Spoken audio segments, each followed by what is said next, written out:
So in this video, we're going to be looking at the Extreme Indoor Mini Camera.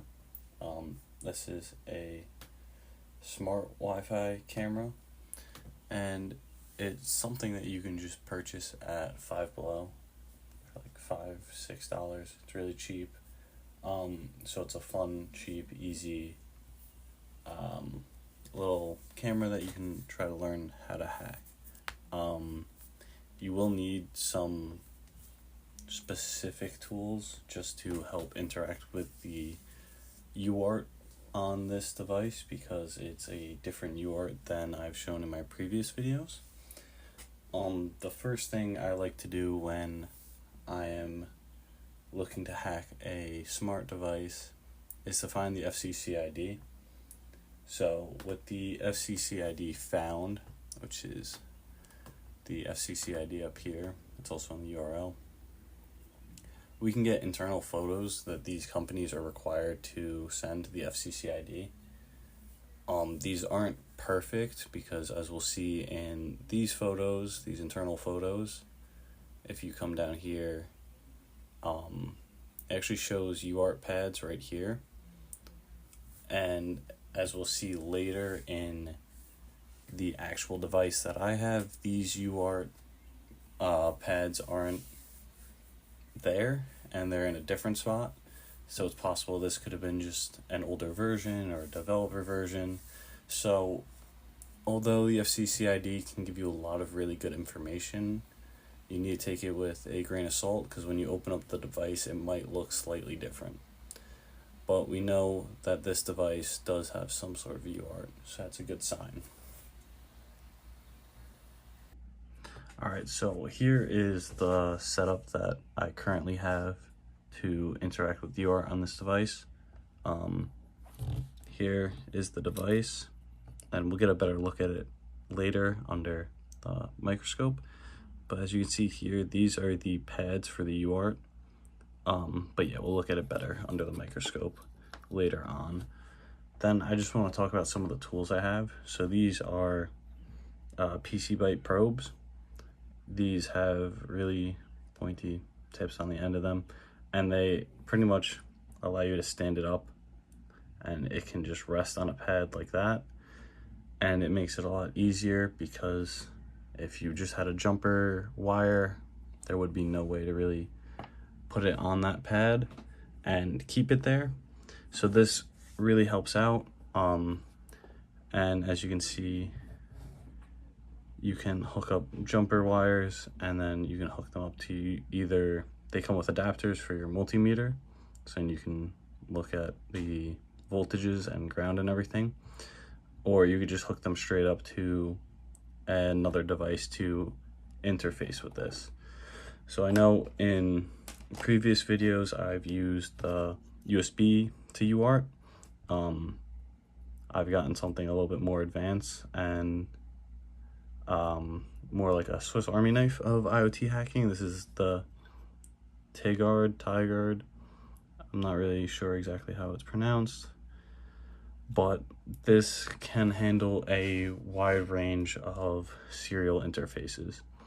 The one we'll be doing today is UART, which is up here, this yellow set of pins, and it also comes with its own dedicated wires for the UART, and they're all labeled to help make it easy. But this thing is great. You can even set the voltages. So if you know what voltage you're using, you can set it on the switch here.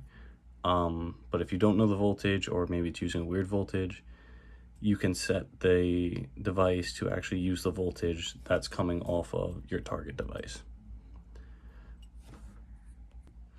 So we're actually going to go ahead and look at the target device under the microscope. It's a little bit annoying to get it set up underneath here. And I'll have links to everything that I'm using in the description, especially the microscope and the PCB probes and the Tigard. these are really helpful tools, but they're also relatively cheap, so that your IoT hacking budget doesn't go too high.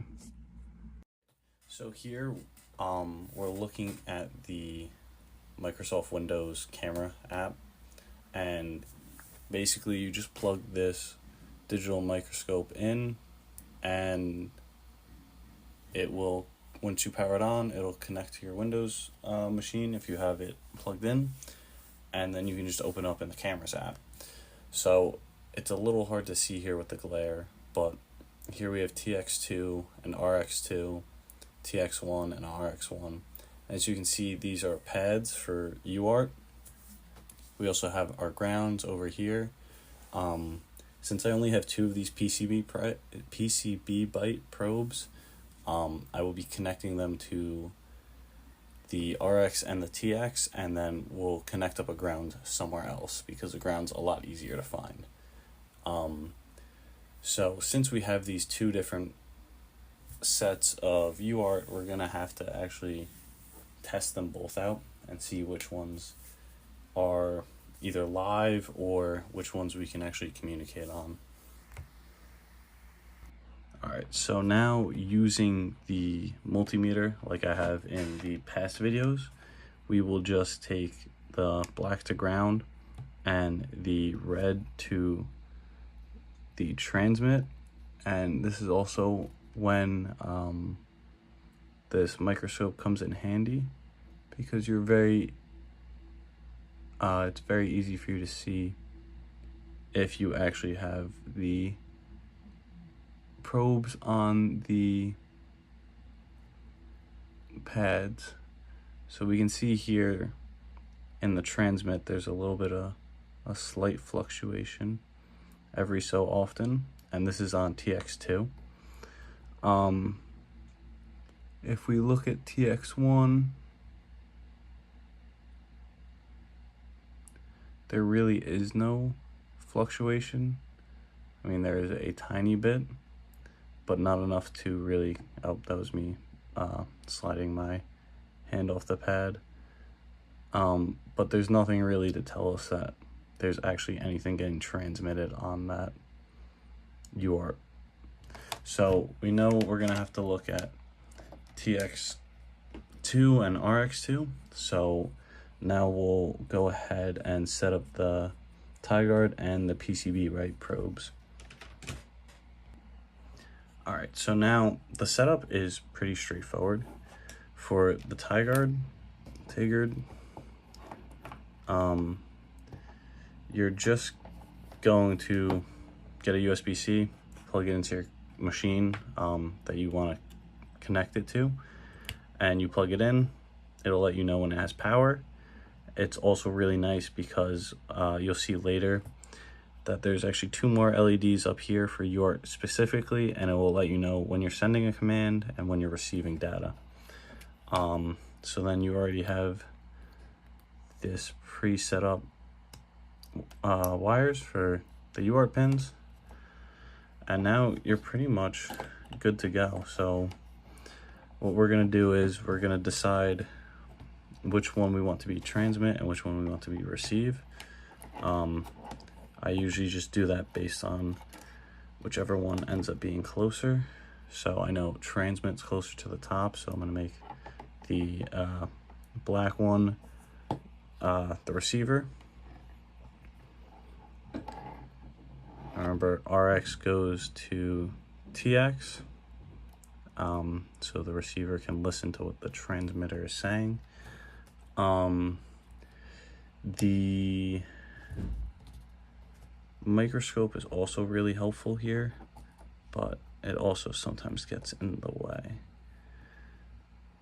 So I'm gonna just ignore the microscope and we'll bring it this closer, so hopefully you guys can see it better.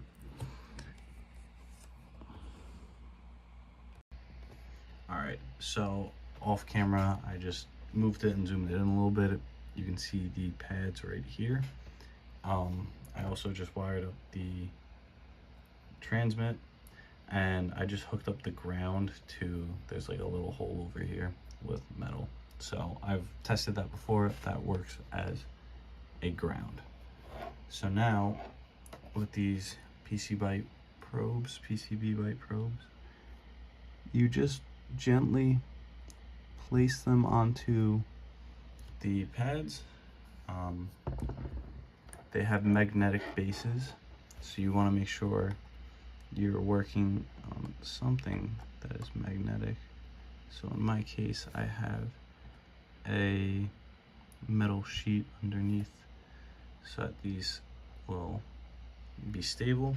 And as you can see here, they're just holding themselves there, and the ground is also connected.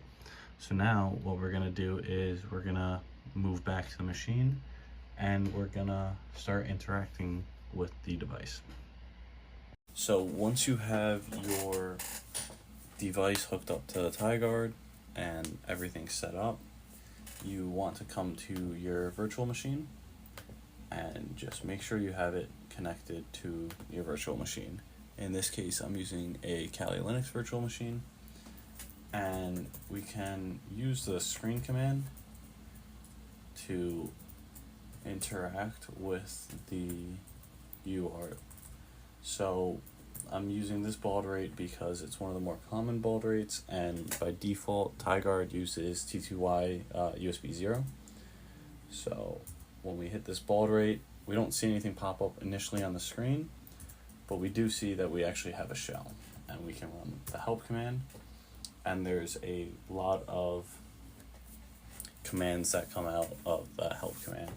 So I actually prefer to use Minicom because it's a little bit easier. So you just need to set up Minicom prior to running the command, and you would want to point it towards your device, which would be TTY USB 0, and also input the baud rate. So here we're in Minicom, we can run the help command again, and we can see that we get a bunch of different commands here. So some of these commands are kind of interesting, like there's scans for scanning your access point. This was how the device would find access points and be able to connect to them. There's ping. You can get ifconfig to look at the IP address of the device. You can reboot the device. But some of the more interesting commands were like this video transfer command, which if you look more into it, you can transfer where the video is going to. This is something we're going to look more into in a later video, where we're going to look into some of the things we can do to exploit this device. There's also HTTP OTA. So this is an over-the-air download for firmware. So it is possible that we could just point it towards one of our URLs and download a custom firmware on it. But yeah, so there could be a lot of things to be done with this device. I'm not done with it yet, but I just wanted to make a quick video about a different UART and some of the cool tools I've been using to help me interface with this UART. My next video will be different from all these UART videos. I'm planning on making a Bluetooth low energy hacking video where we remotely control a device and actually can get Wi-Fi password information because of some vulnerabilities in the device. But anyway, have a good day and stay ethical.